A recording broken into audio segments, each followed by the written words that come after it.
Hello, my name is Flozio, and this is the first episode of another series that I'm probably not going to finish.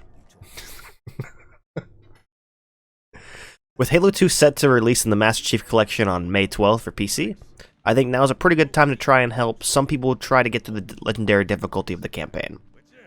Halo 2 is pretty notorious for being the most difficult campaign in the entire series in Legendary. Enemy Covenant shields and damage are ramped up a ton. Enemies strategize, they strafe, they duck in and out of cover to let their shields recharge, and some levels are packed with one-hit sniper jackals hell-bent on ruining your entire day.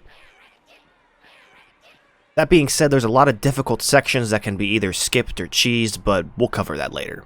There are 3 golden rules to a Halo campaign, and that's green gun, and green gun. Realistically, just like CE, you'll be using the green gun a lot in Legendary. It is the most common weapon in the entire campaign, and its lock-on is very violent in Halo 2. Not only will the green gun bend and curve around corners seeking out its targets, it's also going to stagger most targets once it connects, essentially giving you a ton of get-out-of-jail-free moments. Ammo's a bit scarce in some sections of levels, so it's incredibly important to utilize plasma pistols, because if you run out of precision ammo trying to mag dump elites, you can very easily soft lock your runs, just by completely not being able to out the Home field advantage is the first section of Cairo Station. Up until about the docking bay, the first part is relatively easy to get through. If you're a seasoned Halo 2 campaign player, you'll notice that there's actually extra waves of enemies in this section. This is a reoccurring feature and will happen quite a bit, so making sure you're well equipped for the additional waves is a must. Don't be afraid to backtrack for more ammunition. Entering new sections without full mags is incredibly dangerous, and in worst case scenario you can reset to a previous checkpoint far behind your progress. So make sure you walk yourself out of combat after engagements to activate your autosave. This first docking platform is the first real wall of Legendary. When I was younger I used to juggle 3 plasma pistols to the top of the door, but nowadays I can usually just get away with 2. Green gun and pop shotting around boxes are crucial here. If you let the Covenant zero in on you long enough, they're just going to 100 to 0 you pretty much instantly. Try poking in and out and picking off all the grunts first, then start green gunning each elite one by one. Once you finish the wave, the shield doors on the landing pod drops, and the next wave will spawn in. Try your hardest to conserve as much battle rifle ammo as you can for the additional waves. If you don't have enough, you can always walk back out of the double doors and collect more, but sometimes it can despawn. So it's almost kind of worth juggling another battle rifle up to the door if you're not confident in your shot. A very effective strategy for this section is as soon as the shield doors drop, just throw a few grenades. If you have plasma grenades and you stick grunts, they usually just run into the rest of their squad, making it really easy to clean everything up. Once you finish clearing this room, the adjacent docking bay will open. Be careful because another wave of enemies spawn in that doorway, so position yourself accordingly and grab more plasma pistols if you have to.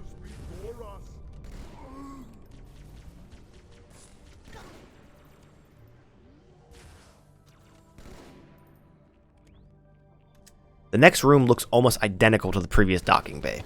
Just use the same strategy. Stay on the top balcony and just rain down overcharge and grenades.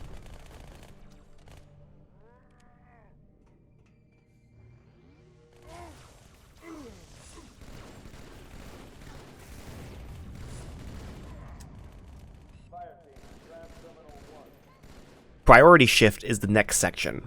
From here you're about halfway done with this level. Proceed down to the ramp to the Armory. From personal experience, I find turning your flashlight on in this section helps not only with the stragglers hiding in the middle section, but it also helps you see the camouflage elite hiding somewhere in the room. It usually doesn't spawn until after the checkpoint and the stage has loaded the rest of the shaders.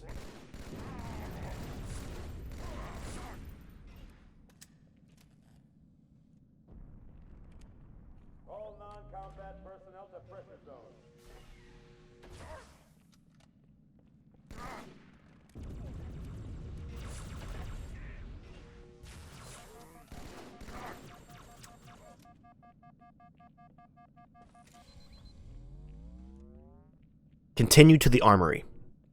I do not recommend touching the shotgun at all in this game until you're in flood levels. The damage is not nearly good enough for Legendary, and having to get close to elites is a death wish.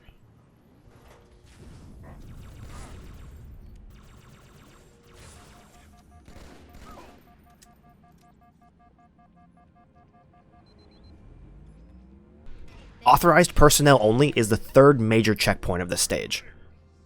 This airlock leads directly to 5 Jetpack Elites. Blue Armor Elites are the weakest shield strength of all the Elites, so it's possible to just shoot them dead pretty easily from mid-range, but getting 2 of them at close range is pretty much a guaranteed ticket back to your checkpoint.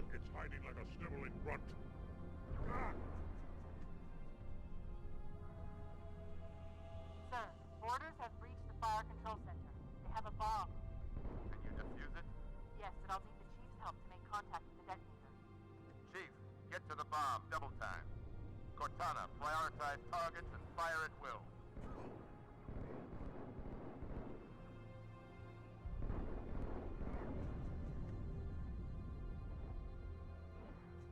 Continue through the next airlock until you hit the elevator. This is a pretty trolly section. It's very easy to be taken off guard by how much information hits you at one time, along with just getting instantly shredded.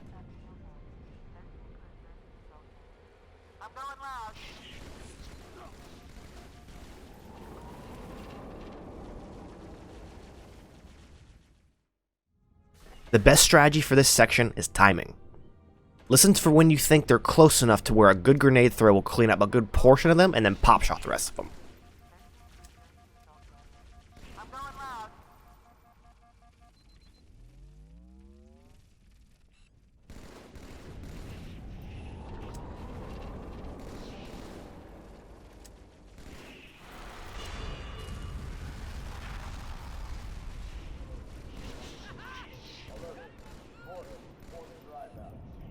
The second you finish off with the bugs, look down and start cleaning off the elevator before they get in range.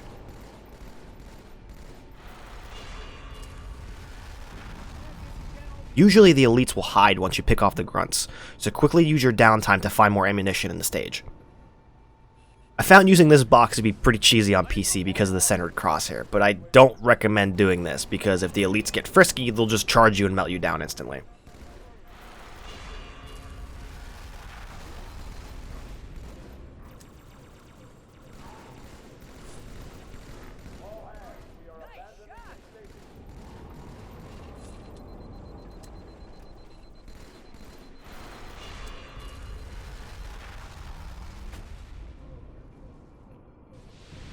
This next airlock is pretty difficult. It immediately opens up to 3 elites and the turret is staring at you and your only exit. Use your green gun to hit the stationary turret, and then use the corners to hide and pop shot.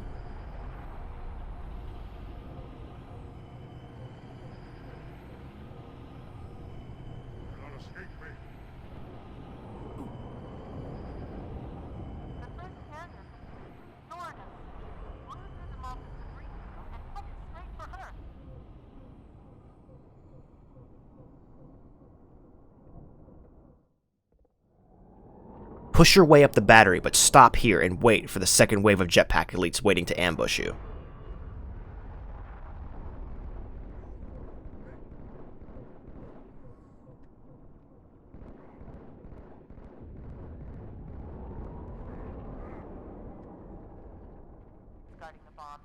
Return to Sender is the final chapter in Cairo Station.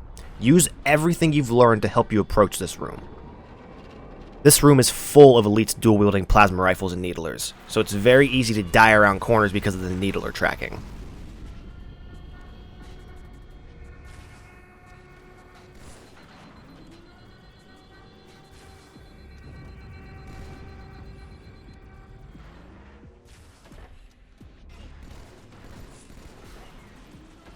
If you're low on ammo, run to your left behind the pillar and there's a hidden ammo station with fully loaded battle rifles.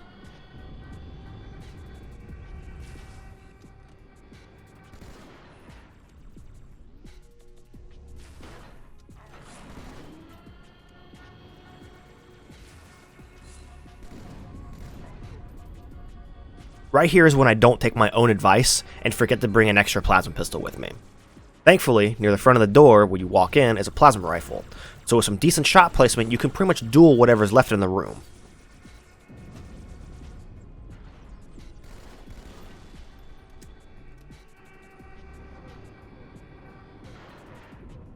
This concludes my walkthrough of Cairo Station. With a little bit of strategy and some decent accuracy, Legendary can not only be a challenging experience, but a really good warm-up for playing multiplayer. Do you have a favorite strategy? Let me know in the comments below, and thanks for watching.